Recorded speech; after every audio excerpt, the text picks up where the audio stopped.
Good morning, good afternoon, or good evening. Welcome to another episode of Life with Shenita. I am Shenita Connolly, and I am excited to have you guys with us this evening as I am talking with Dr. Rodney Jackson about his business, Be Transformed. And we're going to be talking about change, transition, and transformation. And it's so ironic that we are going to be having this conversation because my life is going through that evolution right now. And so I'm excited to hear what he has to say and to share it with you all at the same time. But before I bring Dr. Jackson in, we're going to kind of set the tone.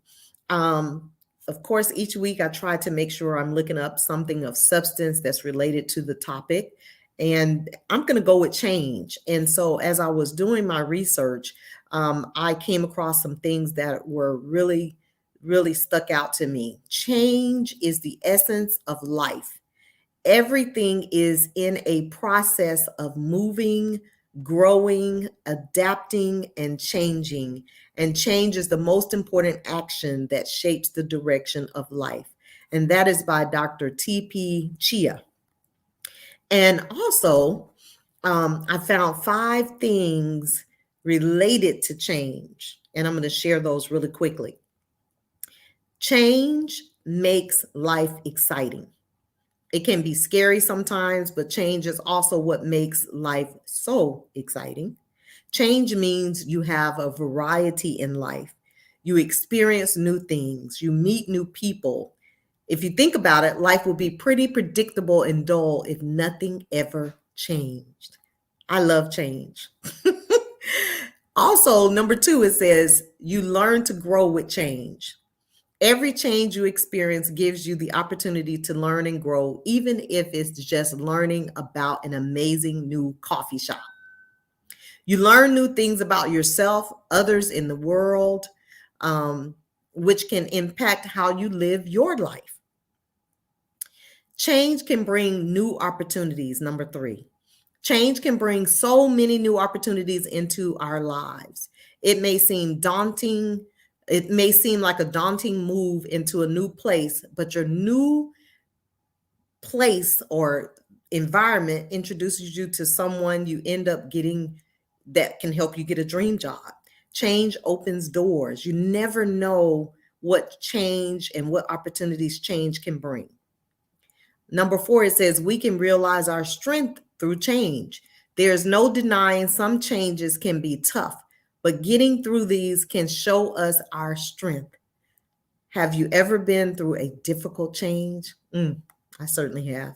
Acknowledge how strong you were to get through it. And remember, if you can get through it, then you can get through new things life throws at you at any point in time. Also, number 5, it says change is a chance to reevaluate our lives. Have you ever made a change and then realized what you were doing before wasn't as great as you thought it was? That can happen.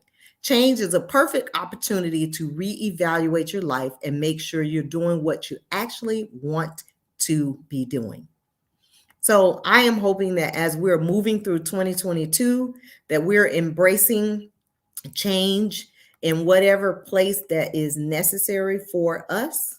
And change is always good. And so I hope tonight that you will enjoy this conversation with Dr. Jackson and myself. So without further delay, I'd like to ask you all to like and share this broadcast for tonight. But as always, thank you for joining us. And I'm bringing in Dr. Jackson. Good evening, Dr. Jackson. Good evening. How are you? I'm doing well. How about you? I am wonderful. I am wonderful. Thank you again for joining me this evening and to have this conversation about change, transition, and transformation.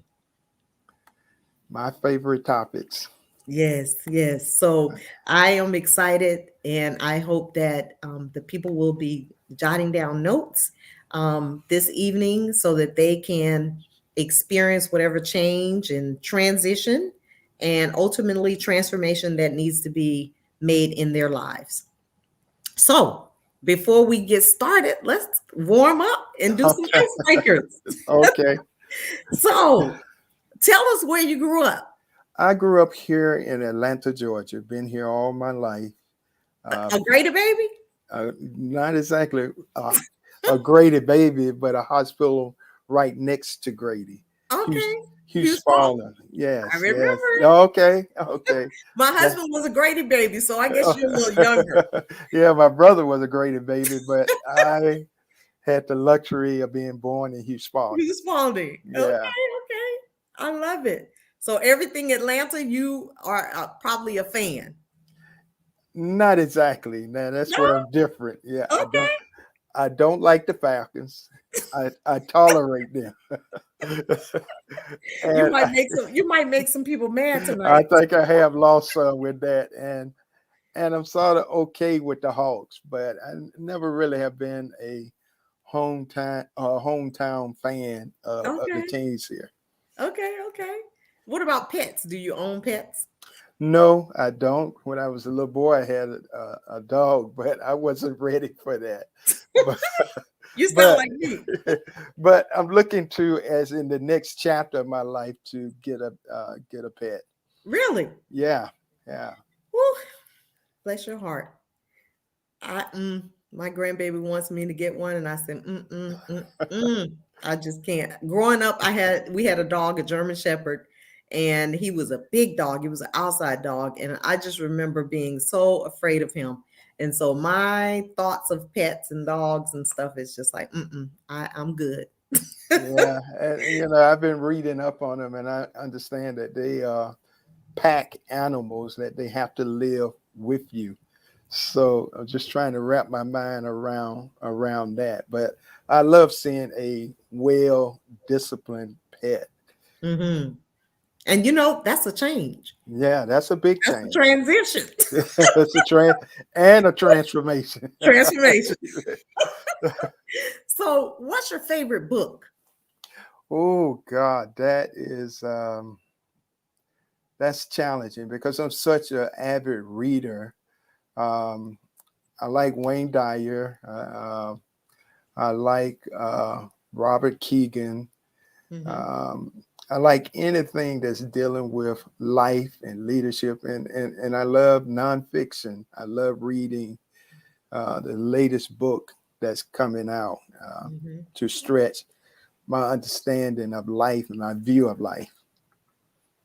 That's And of good. course, I like the Bible as well as other inspirational books.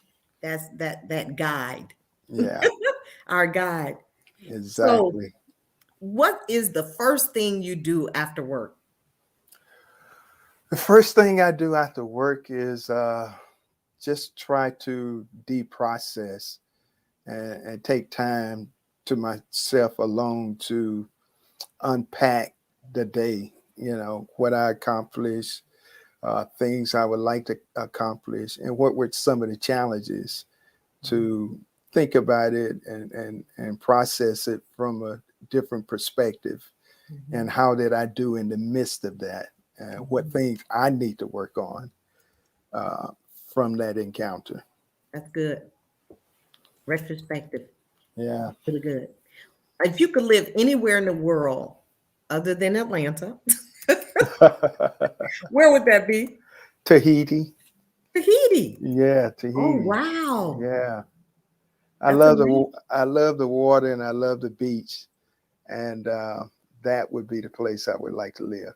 Wow, Tahiti. That sounds nice. Yeah. Have you ever traveled international? Any other Oh, countries? yeah. I've been to Africa several times, the Congo, Kenya, Egypt, well as China. Um, so in at our university, we have a relationship with universities in other countries. So I'm Awesome. usually the one to go and teach or instruct at another university. That's amazing. I love to travel. Yeah. Love to travel. Now, do you like to cook? Is my last question. No, I don't like to cook, but I can cook well enough to sustain myself. Oh, that's good. That's good. It's That's, very simple. yeah, Grilled salmon and broccoli or a salad. that is simple and Very, healthy, yeah, very simple. and simple and healthy Yes, because protein and vegetables. exactly. So that's good. So okay, so let's talk about um you, the man. Okay. I've asked you some questions. Share with us anything else. I know I shared your bio on social media, but tell us a little more about Rodney Jackson, the man. Okay. Well, I'm an academic dean and vice president of academic affairs at Beulah Heights University, Mm-hmm. and where I oversee the whole academic program.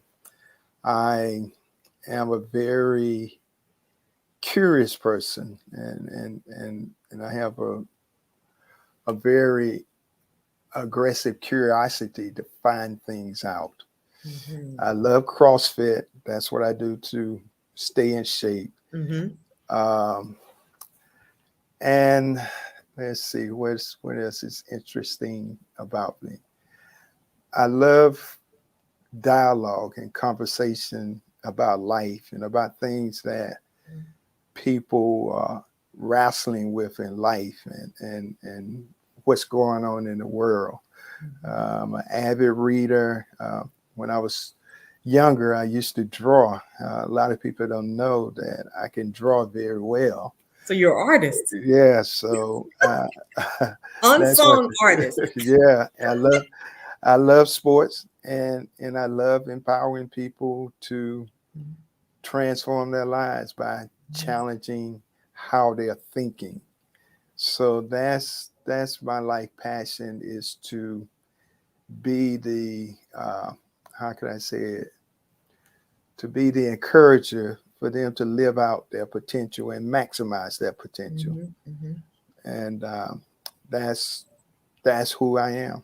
Mm-hmm. You know. And it's amazing because your sharing on Facebook is what attracted me to speak to you about being a guest on the show and be transformed and the Mm. change, the transition and the transformation, because I'm actually going through that process with Kaiser.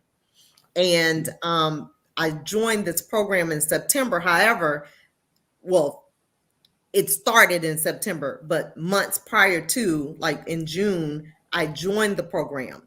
And so during the summer, June, July, August, I had to mentally prepare myself for this transition Oh, mentally. And so I knew that it was titled Transform Me, but I was working on my mind before the program exactly. physically started so that I would be successful, I guess, because I had attempted to try some things before, but my mindset was the same and I didn't get the results that I desired. Exactly. That's, you say a very key thing is making that transition, and that transition is that psychological shift to handle this new reality. Mm-hmm, mm-hmm, And oftentimes when people think of change, they think the change just happened.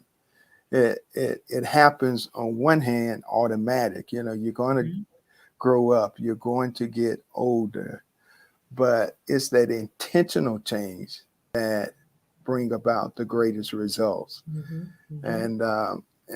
And sometimes we think change and transition and transformation, or change and transformation is the same thing, but it's a big difference. And, That and we're because gonna and yeah, we're gonna go deeper into that yeah, because you yeah, explained that to me, the different phases, yeah. you know. So I'm excited to hear more about what you do. And so I'd like for you to share with us what prompted you to start a business that focuses on change, transition, and transformation. And I noticed that you have it just like that: change, transition, and transformation. What prompted that? Well, my history is that I have been a pastor, been in the ministry for over 40 years Mm-hmm. with my brother, who in a very successful ministry here in Atlanta. Mm-hmm. And one of the things in my role in the ministry, I was the person that people would come and talk to. Mm-hmm. If they were having challenges in their life, whatever it might be, marriage or just personal challenges, crisis, I was the one that they would come and talk to. And after 20 years of working with people, and one of the things I began to notice is that they were some well meaning people who were very passionate and devoted about their Christianity and spiritual development. But I noticed that although they were coming, they were not making changes. And so I became curious about, well, what's happening here? You know, they're hearing the word of God, they're coming every Sunday, they're practicing the dogma Ritual. and the ritual of Mm-hmm. Christianity, but yet in their own personal life, they were not really making any lasting changes. Mm. And so I began to ask the question about that. And it led me on a journey, a curiosity to go back and get my doctorate. And I wanted to do it in something that would help me understand this process of change and what really happens when one really makes a change. And so I began to go into, psychology to look at that a little bit deeper about this whole process. Mm. And you're right, because when you think about it, um, a lot of Christians in the African American community were broke. Hmm. We're I'm not saying all, I'm saying a lot. And they would come to church believing and trusting, but they would leave and we would do the same thing that we did. Preacher could have preached a word relevant to change in that area, but because we didn't make the shift, we were back the next Sunday praying for the same thing because the behavior didn't change. Exactly. And that's just one example. We know there are many. So that's commendable to hear that, you searched for the rationale of why this was happening. Yeah, because it just became very apparent to me that they were hearing the word of God, they were practicing it, but no sustainable change was happening in the majority of the population. You know, true, you have some that get it naturally and they thrive, and I saw that at the top, especially with preachers or those of us that were called to lead people, Mhm. that they were demonstrating some sustainable change, but the mass population was not. So it became a search for me to find out and to understand, how does one change in his or her life or bring about self-improvement that is sustainable. And and it began to, that journey began to reveal a lot to me about this whole process of change. We say it, just make a change, but that's the hardest thing. It is. It is. It is such a challenge because what we have become accustomed to, um, we don't want to let go. Exactly. And I've been there um, in so many different areas of my life where I had to really, really lay before God and ask Him to help me with that change.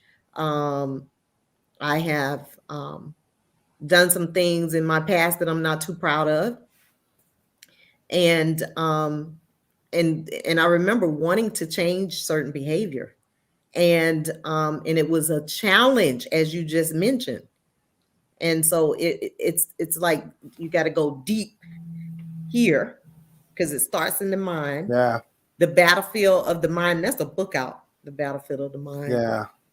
And so it's really necessary to make sure that we are serious about it. And You know? even understanding that whole concept of battlefield of the mind and how that work in spiritual warfare and all of that is very abstract.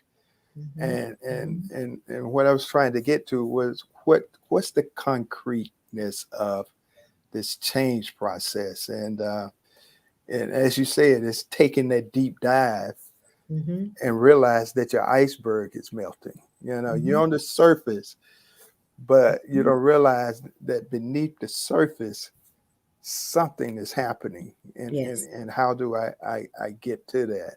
Mhm. And in this journey and this curiosity, I began to discover a lot of things about this process of change and transition and transformation. Mhm. And can you share a little more about um, just nuggets from the process, from deciding to change, maybe, and then transitioning to change, and then ultimately the transformation? I know I had to change my mind, and I don't even know your book. I don't even know. But I had to work on my mind because I had to start thinking about, now I'm getting older, 57, right? And so if I want to live a long, healthier life, that means I'm going to have to do some things different, right? And I also realized some of the things that I have done in my past um, could surface and derail longevity and ultimately the life that I desire, right? We know that, right? Exactly. And so we have to think about those things. So I started really thinking about, I'll be 60 in a few years, right? And so I need to drop these pounds, this excess weight that I've been carrying for far too long, which affects you in other areas, not just physically, but it affects you in so many other ways. Exactly. And most people, when we talk about change, making a change, we talk about behavior changes. Is, where I'm drinking too many sodas, so I'm going to cut back. I'm going to stop. Mm-hmm.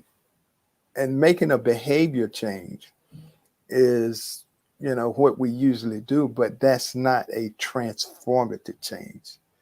That's not this total mental shift to embracing a new lifestyle, a new way of being. And the thing that's so interesting about change is that our brain can work against us Mm-hmm. because Say so it. much of what we do, we're doing it unconsciously. We don't think about all of the functions that take place in our body to be sustained physically. Mm-hmm. So the brain does the work for us. We don't think about how to get up out the bed. We don't think about which side of the bed to get out on. We don't Mm-hmm. think about how we crank up the car. We don't think about, so becoming conscious, and aware Mm-hmm. of what's really going on here.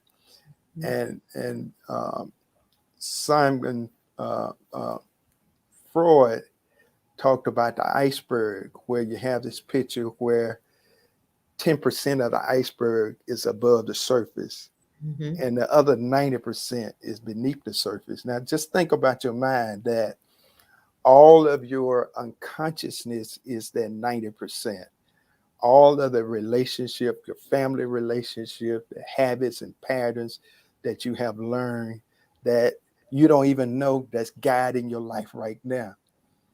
Now, the 10% that's above the iceberg is your consciousness. Now, your consciousness is working against 90% that you don't even know that's there. So, is there any reason that we should be surprised why change doesn't happen? Mm, mm, that's a great point. And that's controlling how we are functioning from day to day. Mm-hmm. That we have 10%. I'm conscious of the fact I'm in the world and what I'm doing, but the unconsciousness, patterns of belief and habits and belief that are not helping us is controlling Mm.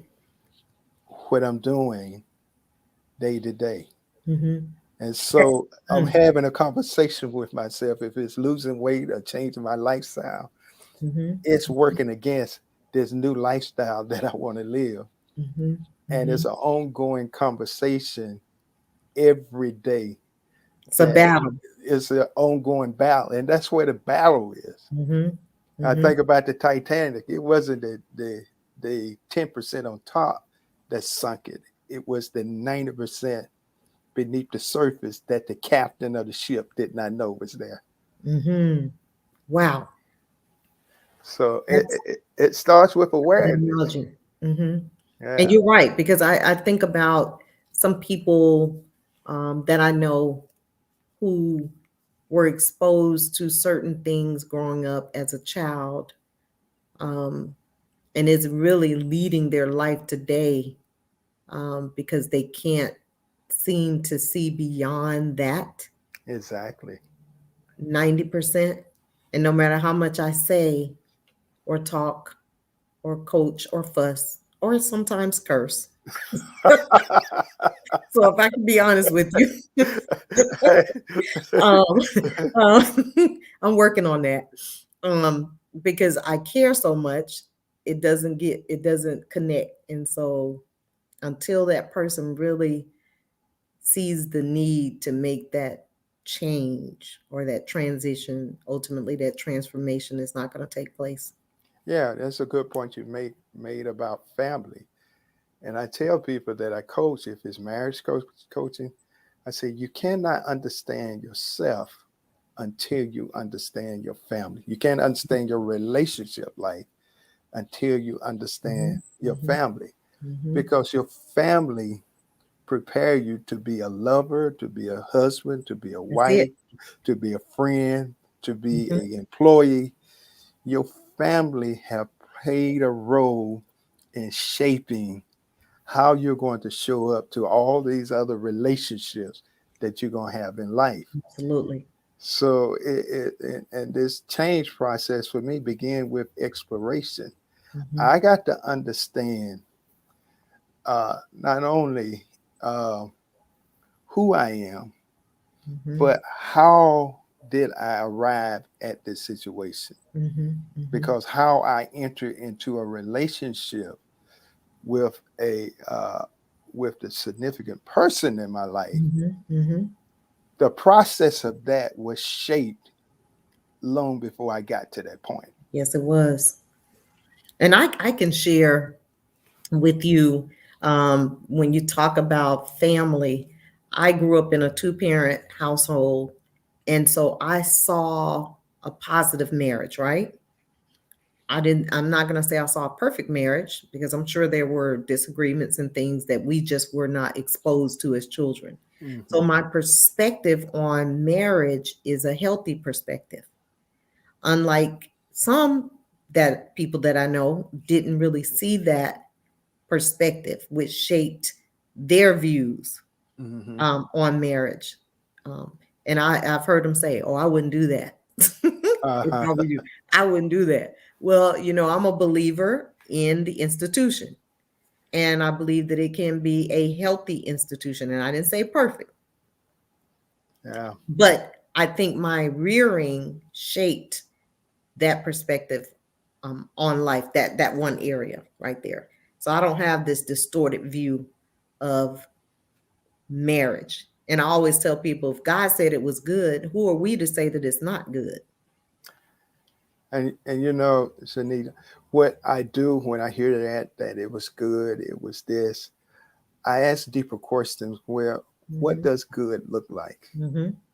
Because it What could does, look different for everyone, right? yeah, yeah, to get them to hear their own narrative. And Mm-hmm. as a species, we are narrative creating individuals. Mm-hmm. We tell a story Mm-hmm. about a narrative, not something that's a lie sprung out of, but how we tell it is how we think about it. Mm-hmm. Mm-hmm. And when you help people unpack their stories, they can begin to see the reality Mm-hmm. of what they have taken as a belief. Mm-hmm. Mm-hmm. And that's always fascinating to me, to hear people tell the narrative of their life and Mm-hmm. how they're making meaning and how to find a place to help them rewrite the narrative Mm-hmm. Mm-hmm. in order to help them to begin to be open to new ways of being that can help move them forward in life. Mm-hmm. That's good. That's really good. And Because when I think of, and I'll give you just one example, maybe two. When I think of good marriage or what I saw growing up, I saw my parents um, every week would sit down as a couple to do their bills, right?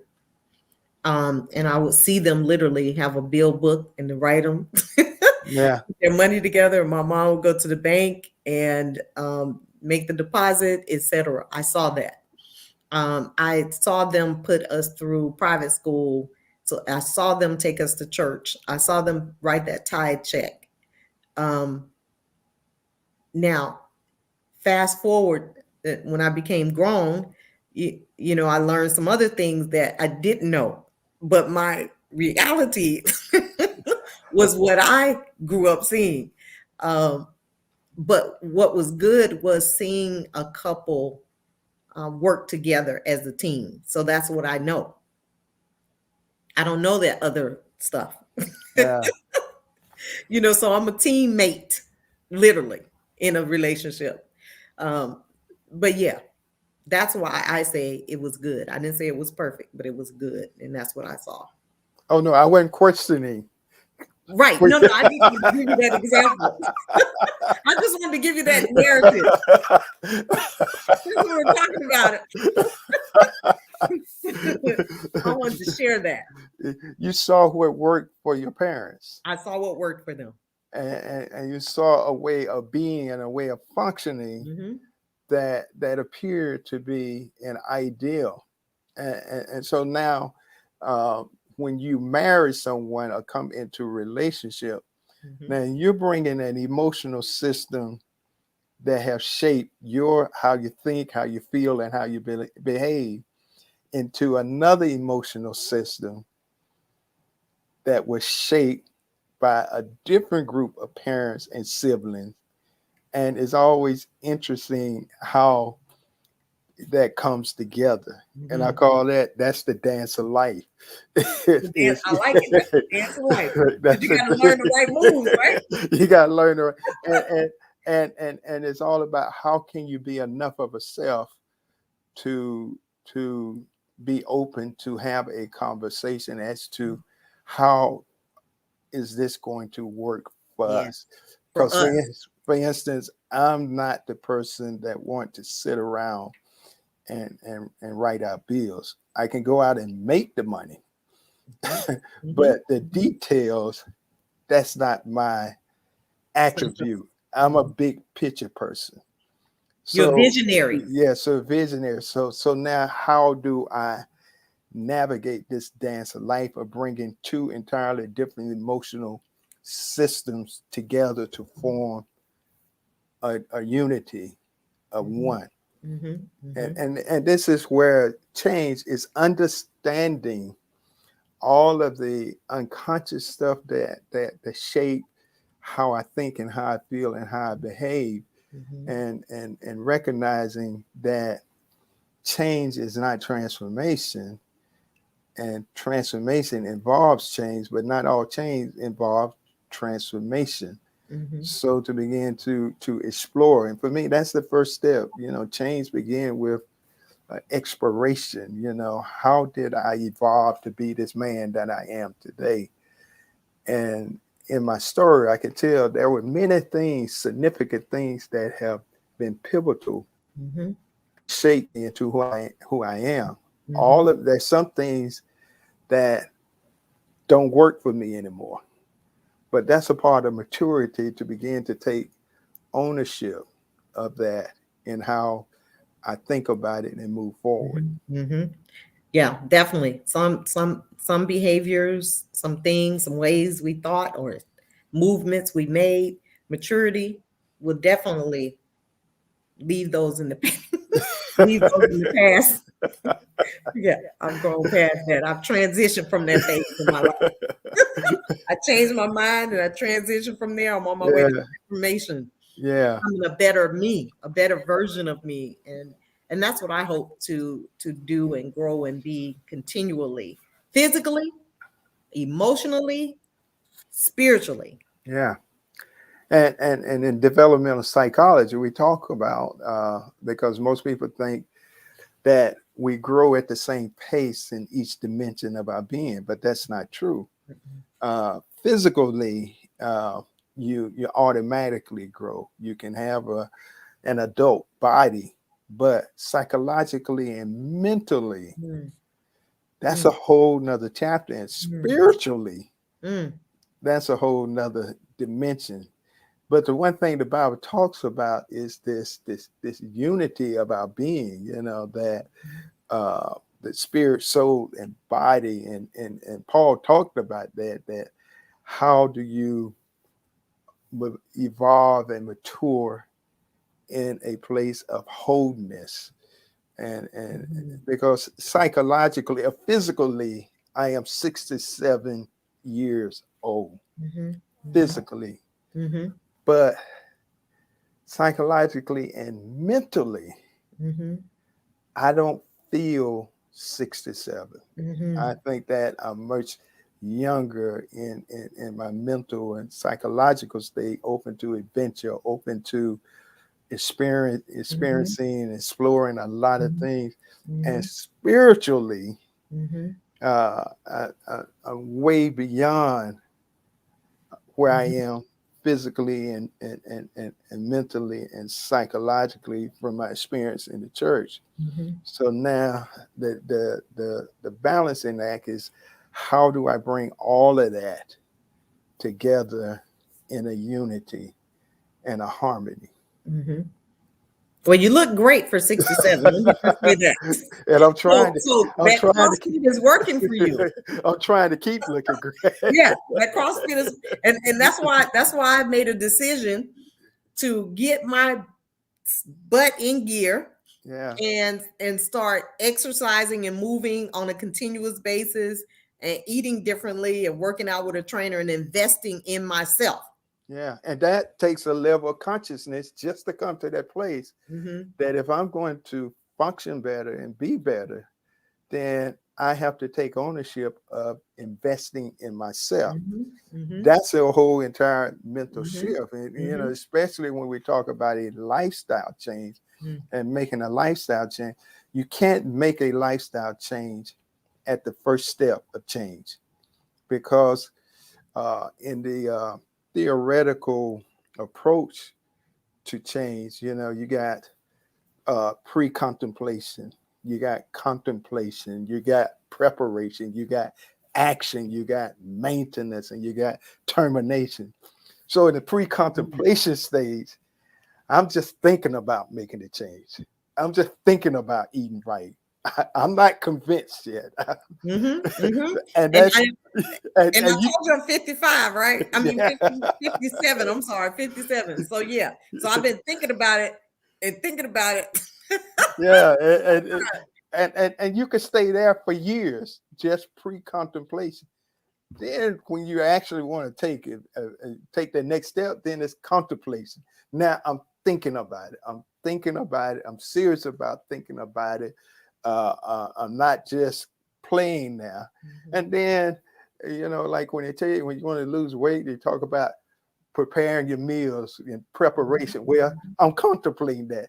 Can't I do that? Right. Because that's the next step, is preparation, is Preparation. getting prepared for this lifestyle change. And Yeah. then after preparation, you're talking about, okay, now I'm ready to take action. I'm Right. actually going to get up, go to the gym, and Mhm. join this CrossFit group, to be held accountable. I recognize I can't do it alone. I got to get in a group, and then taking action. And now maintenance. How do I sustain this? Okay, it's a lifestyle change. I got to commit to this for the rest of my life. I got to separate from what did not work for me. And now I'm in the transition saying I got to have a good ending in order to have a good beginning. Yes. And now I'm able to maintain it. And now termination that I'm here now. I have embraced this lifestyle. But if you're just talking about making a first level change, it's not going to be sustainable. You do what everybody do, start off in January, going to the gym. And by the time you get to the end of the year, you have fallen off. It's called self-sabotaging. Exactly. And I was telling someone the other day, I have been guilty of self-sabotaging my success. Yeah. And so I had to really go to a deep place and say, you start, you stop. You start, you stop. You're going to have to invest in this. So that's why I decided to invest in a trainer. Okay, we'll stop eating out. Then you can afford the trainer. Exactly. Then there's no excuse for you to say, I can't afford it. Stop. Just take that money that you used to spend for the month, portion of that, and spend with the trainer. Exactly. So that's why I had to convince myself the positives. and for me, that was the thing about CrossFit. The reason I love it is the community. It's a very encouraging community. The people that are part of the community, they hold you accountable. And because I am a social being, I know that I thrive better in relationship as opposed to isolation. Me too. And that's the reason when you look at psychology and therapy, the understanding the power of the group, is that the group encouraged you. Yes. And that's, breaking beyond change and now moving into transition where I'm making this mental shift to say that I can't just do this because I want to look good right now, or I'm trying to prove something to someone else. But I'm making this transition. I'm making this mental shift to embrace a lifestyle that can empower me to maximize my potential. I like that. Now that right there will set somebody free. And so as we are continuing to kind of move in that direction, why do you think people resist change, which moves them towards transition and ultimately transformation?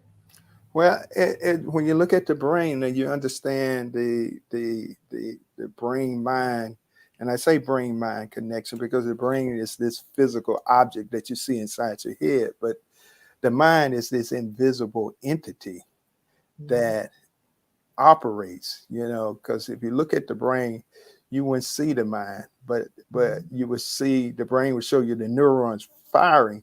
But our brain, for every negative experience, for everything that have ever happened to us or that we have failed with, the brain mind stores that. And the brain, in a sense, work against you to protect you from ever feeling that again. And that's the reason you have to have new experiences.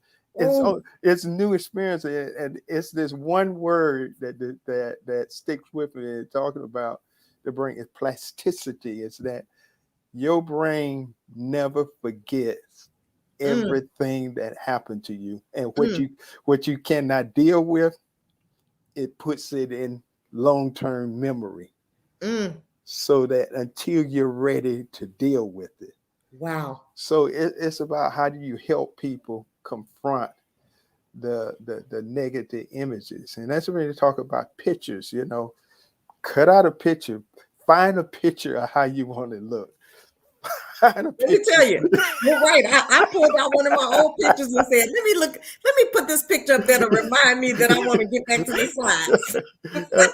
And it ties into spirituals, right division, make it Make it plain. plain. And Yeah. when you look at the Old Testament and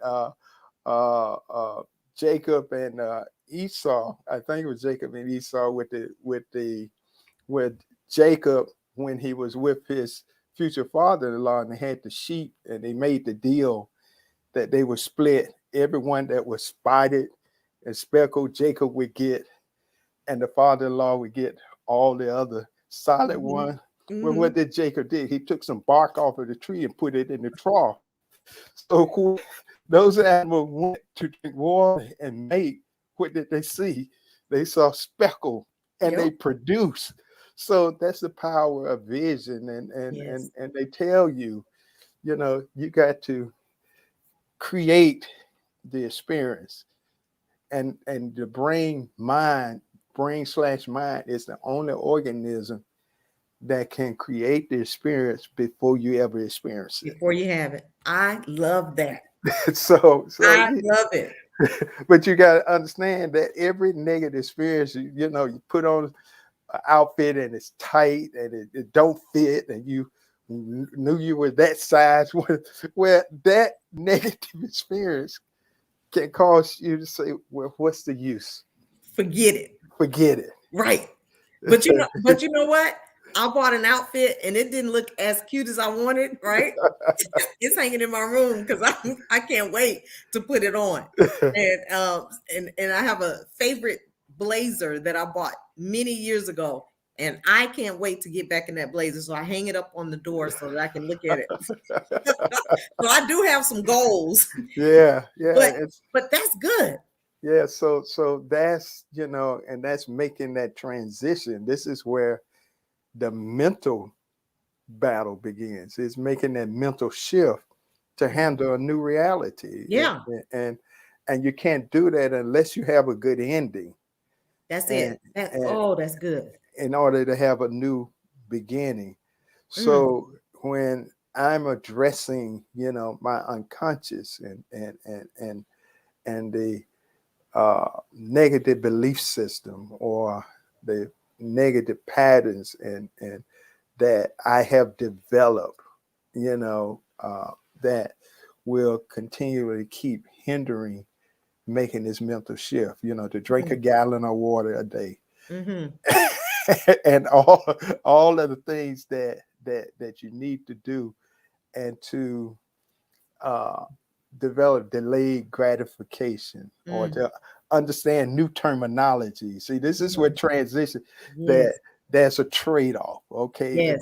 If I want to be this, there's a trade-off rather than eating a cinnamon roll as opposed to an apple. I got to understand that there's a benefit over here. There's a benefit. Yeah. And so to begin to start developing a new language, a new way of talking to myself, a new way of having these self-talks, a new way of looking at things, that it's not just about how I want to look, right, but it's about how can I position myself to have a physical body that can handle my mental and my spiritual dimension, and to power me to fulfill my potential.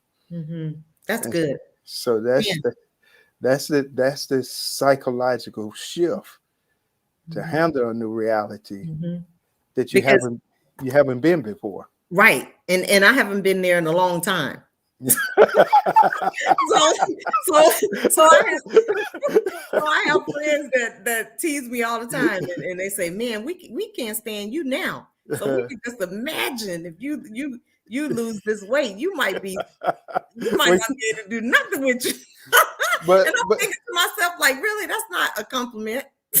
but the one thing is, I see you walking, so consistency, yes, it's just falling in love with the process of showing up. I have young guys in ministry that always come ask me, well, how did you do it? I said, well, the first rule is you got to show up. You got to show up. If you don't show up and you're not present, nothing else is possible. Nothing's gonna happen. So I want us to, before we, close out, I want us to talk about, because I've had some people who have been in marriages who it's been a challenge for them to, they change their name. They might even change their address, but it is a challenge for them to transition into this union of oneness. Yeah. Can you speak to that before we Yeah. run out of time? Because I get that a lot. Yeah. It's an author, Robert Keegan, and he writes this book, The End Up Over Our Heads, Handling the Mental Demands of Life. And he says something in the book that's very powerful. He says that most of us are not emotionally mature enough to handle life institutions. And what I took from that, he's saying that we're not emotionally mature enough, or hadn't developed emotionally to handle a demanding relationship called marriage. You better say it. We're not emotionally mature enough to handle a demanding relationship of work, or emotionally mature enough to handle the demanding relationship of being a member of a church. So I think that in most marriages is that we never take the time to understand the emotional field that we were born in. And Heraclitus, a Greek philosopher, said everything is in flux. In other words, saying everything is changing. And the Bible talk about times and seasons. Ecclesiastes talk about there's a time to, and most of us are not mentally mature enough to make that transition in marriage. For instance, when you first get married, it's the honeymoon, it's the physical part of it. Well, there's going to come a season where that is going to taper off. Yes. And now you got to deal with the psychological part. Do I really like this person? Can you say that again? Because most people don't really understand. You need to really like the person. Yeah. So now before you can love them. Yeah. But now I got to meet and understand, what is it that I like about this person? Can I communicate without it being physical? Can I have a conversation? Do I really want to know who this person is? And how can I be open enough to share with the person who I am? And I think that's what Robert Keegan was alluded to, the emotional maturity it takes to be in a demanding relationship, and to understand such high level terms such as commitment. Oh my goodness. Such as integrity and honest and trust and showing up and making this commitment. Now, that take a whole nother level of thinking beyond the physical act. I'm trying to tell you. And I'm going to say this. When I got married the second time, 6 months after we got married, my husband went into kidney and heart failure. Yeah. And so when you think of transition, when you talk about that honeymoon stage, and 6 months, you're still there, right? And all those things that you previously enjoyed and you can't enjoy anymore because that is affected by the heart and kidney failure. So are you in it to win it, or are you in it temporarily? But at that stage, it's about, what is the meaning of intimacy? Right. What can I just hold your hand? Yeah. What is, what at a deeper level, what intimacy is all about. And when you look at the physical act, and we're here now, you're talking about the max, maybe 15 minutes or 20 minutes. Right. And that's it. That's it.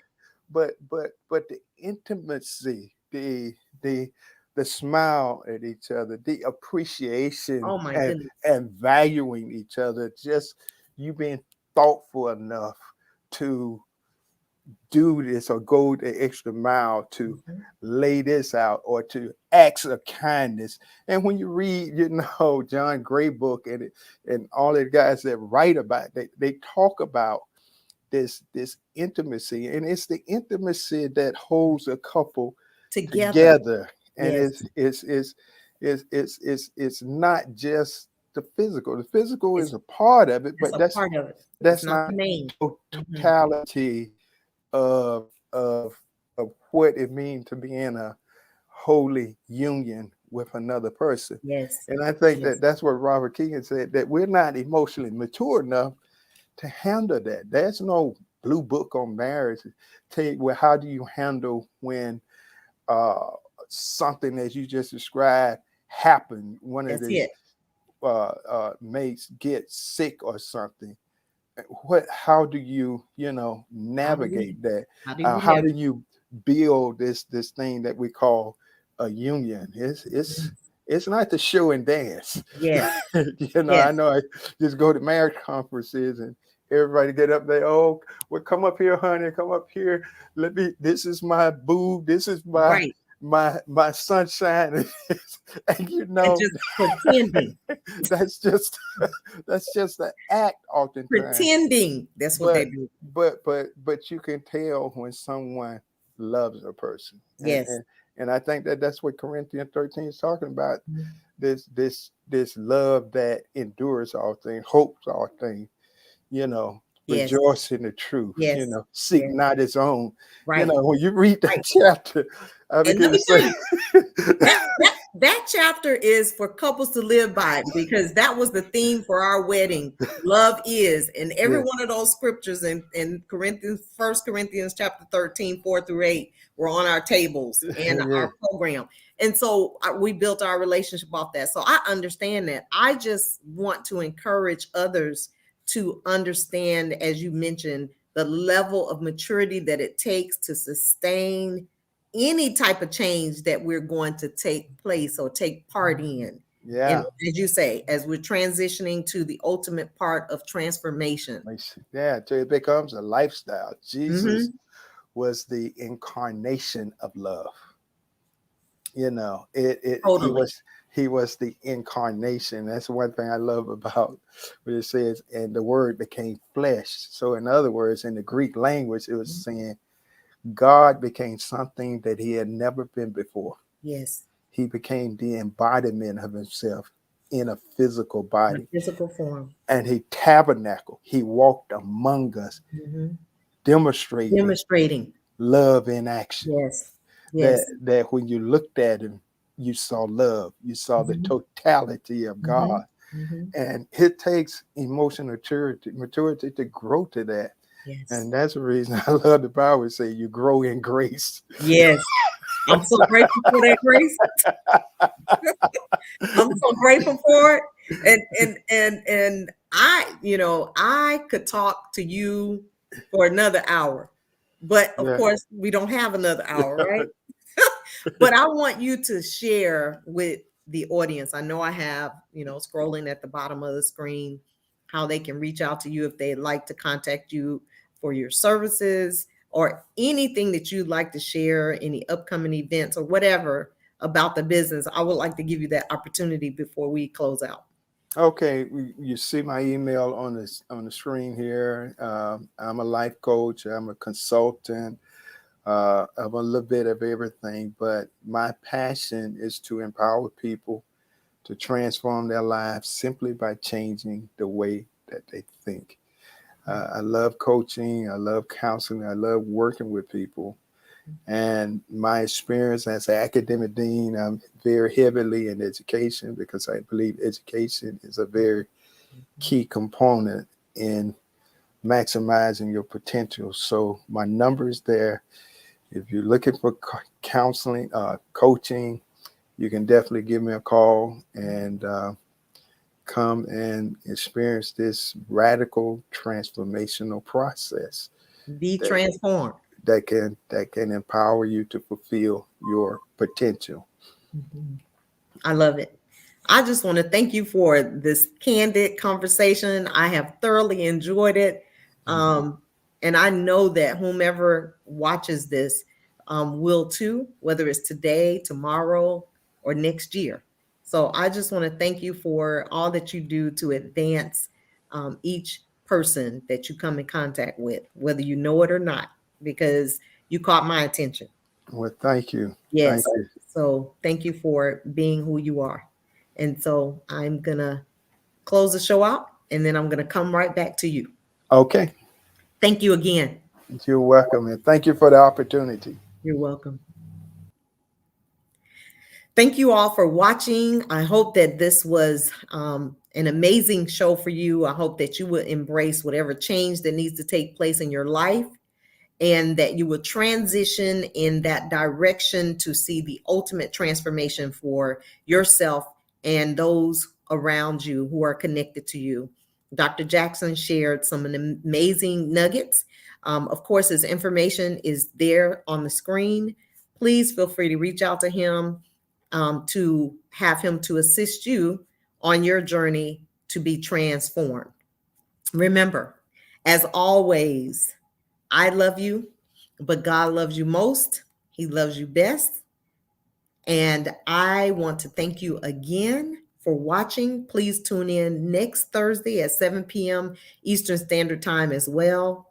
And Life with Shenita started with an ultimate goal to help people overcome life's challenges and to encourage them to live a vibrant life. And you can live that vibrant life even as you're transitioning and being transformed. So, you guys, thank you for watching again and have a wonderful evening. God bless. Take care.